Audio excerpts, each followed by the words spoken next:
Future Trend Foundation is very interesting in two aspects. The first one is the selection of the problem. It doesn't chase headlines, so to speak, and what it tries to do is that's interesting is it polls the community of the foundation to come up with what should be the future. And during our conversations, during the conferences, we're able to work backwards from that future as to what are the obstacles and the opportunities.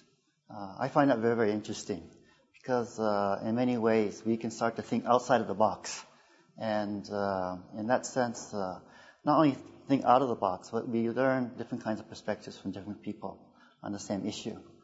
And in that sense, I come away from the meeting knowing what is the way forward, so to speak. Okay. The second thing that I find very interesting about the Future Trend Foundation is the people.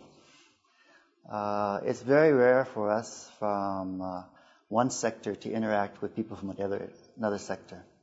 So in the forum meetings, we have people from academia, we have people from government, we have people from the business world. And for us to interact is a very, very interesting dynamics.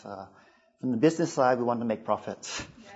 But we're not thinking about whether this is good or bad. Or we're not thinking about the policy side. Policy people just want to make rules. And not thinking that whether these rules really meet the needs of the citizens. Or that they make the marketplaces a little bit freer.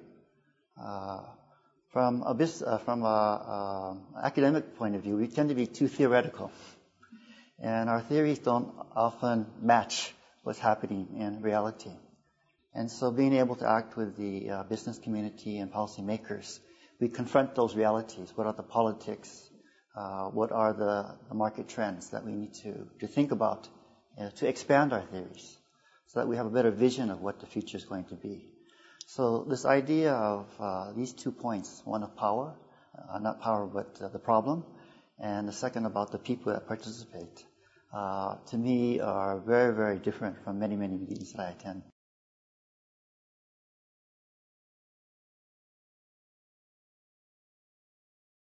I think it's the projects.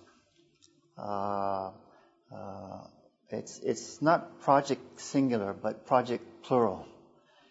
In the sense that, as I had mentioned earlier, the first project is to draw upon the community of FTF and find out what the future should be.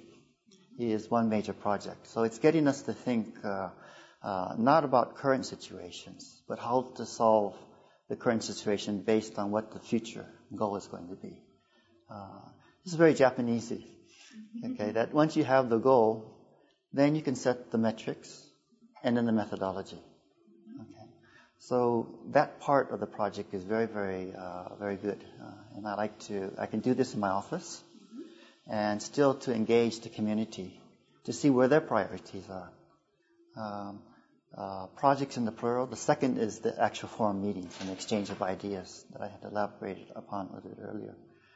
But the third is that, which another maybe a good point about FTF, is the follow-up.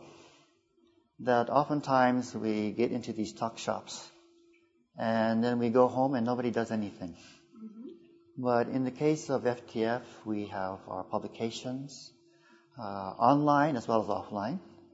And now I've been drawn into this idea of academia, where you are really now going long-term, trying to train the future leaders by giving them opportunities to not only work in innovative companies, but companies all over the world.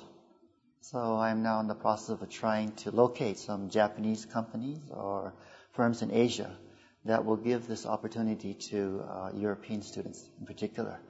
And so this bridging experience is something that you just can't take away from these younger generation of innovators and future leaders.